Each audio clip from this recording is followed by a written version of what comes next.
Hello world explorers, thanks for joining us again and welcome back to another exciting and informative video on our YouTube channel.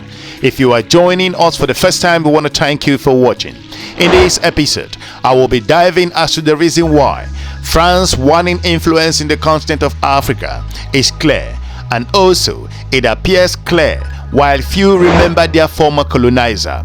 In this episode, I will also look into the era of France's arm twisting, interventionism in Africa, and the reason why this may finally be over.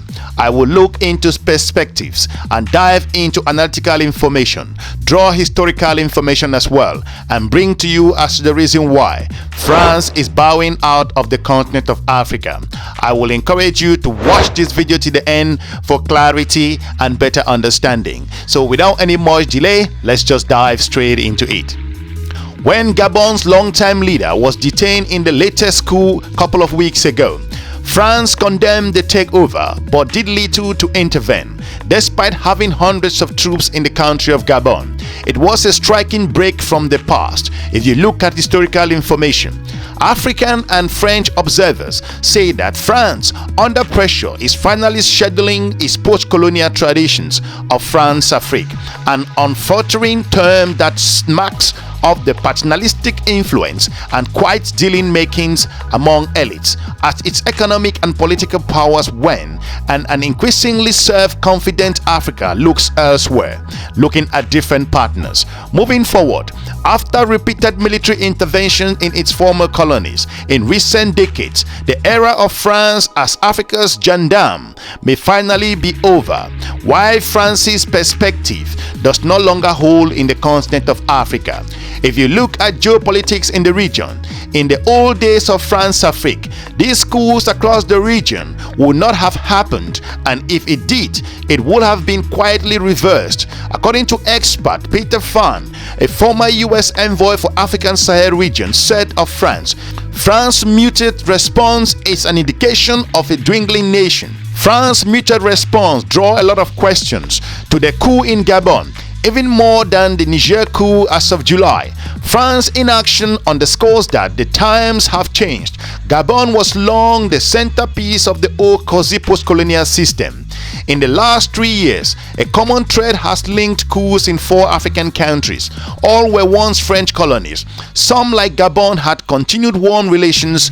Gabon's President Ali Bongo Ondimba, whose family had ruled the small oil-rich country for more than 50 years, last met with French President Emmanuel Macron in June in Paris. If you look at other areas, but a new strain of anti-French sentiment has emerged elsewhere. Russia's paramilitary Wagner group has cozied up to power brokers in places like Central African Republic. China has eclipsed France's wings and also economic influence in Africa. Some former French colonies are joining the Commonwealth, despite no past links to British rule. Looking forward, for decades after decolonization, France continued to pull strings and reap benefits in Africa. At times, the heavy-handed influence sparked opposition, but French-backed leaders often returned to power. Such efforts are now pulling back.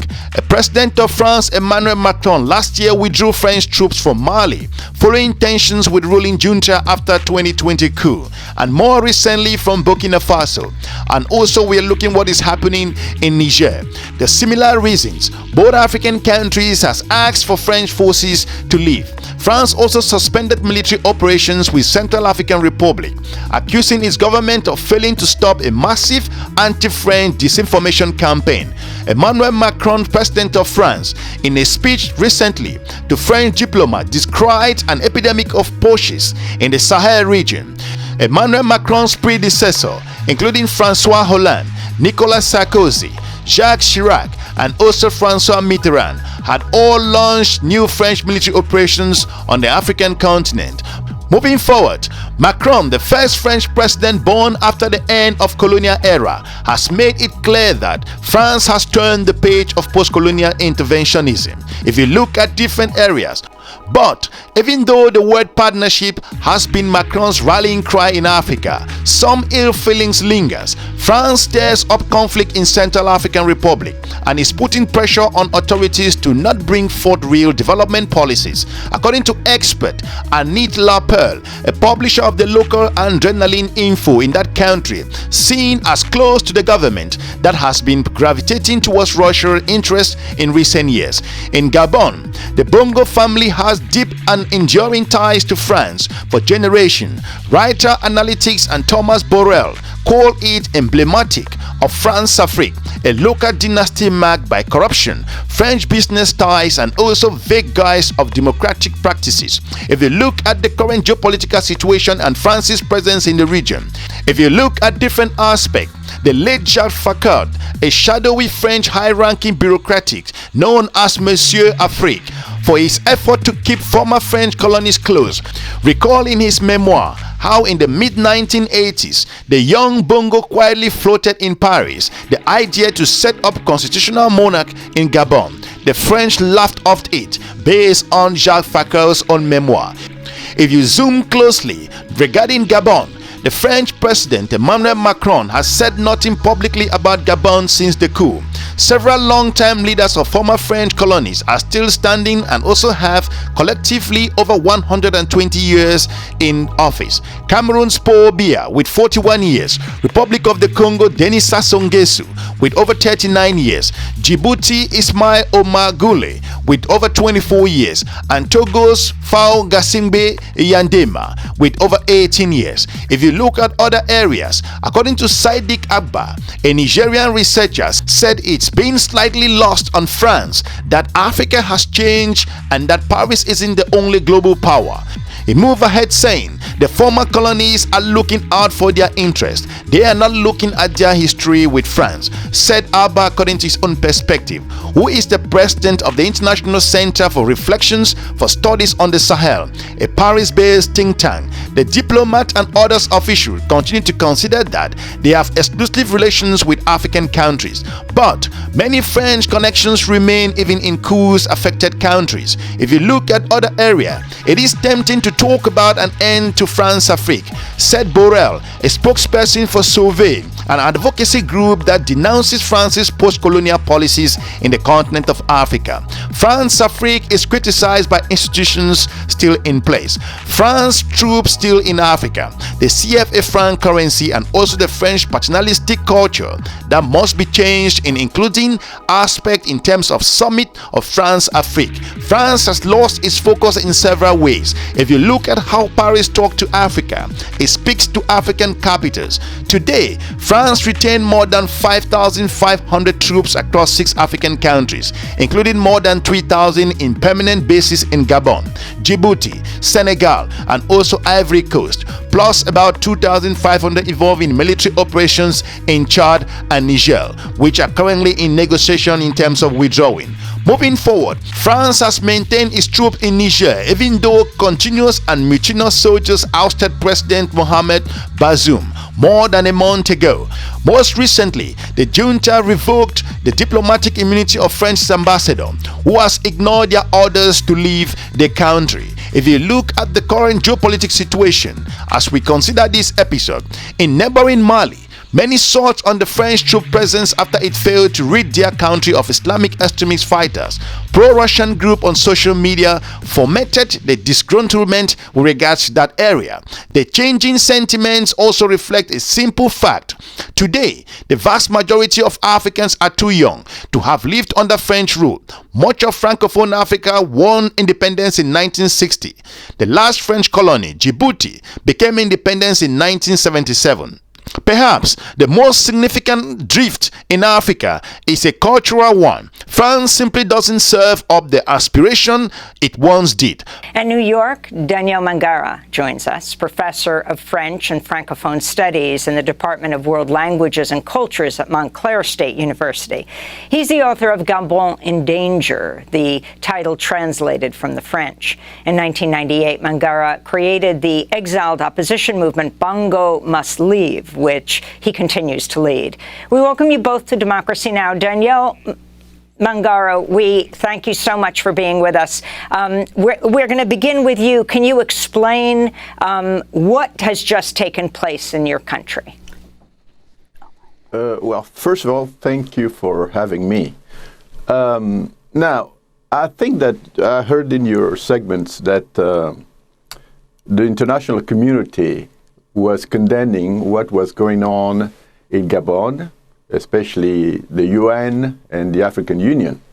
I'm actually surprised because I believe these are the types of coups that actually must be supported because they're undoing what I might call the rape of a nation.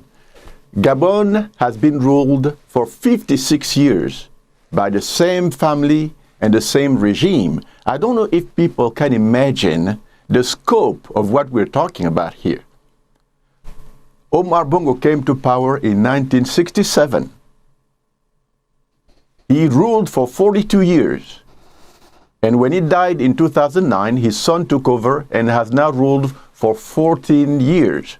What that means is that Gabon is today one of only 2 republics, and I mean non-monarchical republics, to have been ruled for 56 years by the same family and the same regime. And for Americans who are listening here today, 56 years is equal to 9 American presidents under Omar Bongo from 1963, Lyndon Johnson, to Barack Obama. And so the Bongo family has ruled without regard for democracy. All the elections in Gabon have been stolen. And I think that the coup is actually a restitutive coup in a sense that it's actually restituting to the Gabonese nation a voice that will allow them now, perhaps through dialogue, to rebuild after 56 years of what I might call a disaster. And so I tend to believe that we should support the coup leaders in Gabon. This is a type of coup that we should support because it is the result of it is, in fact, a reaction to the fact that once more, Ali Bongo, the Bongo family, tried to steal an election. And for once in Gabonese history, well, the military stepped in and have now allowed for the possibility of democratic change in Gabon if we're able to negotiate a peaceful resolution to the crisis.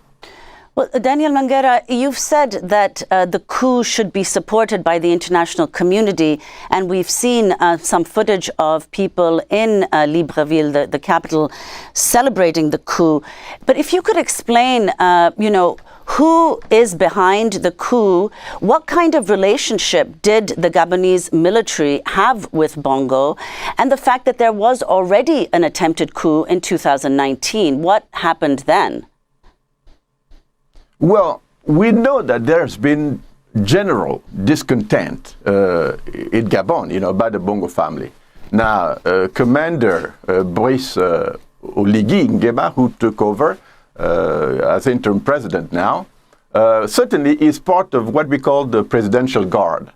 Traditionally, this is the guard that has been protective of the president. That's like, in Gabon, at least historically, that's been more like a personal guard to protect a dictator.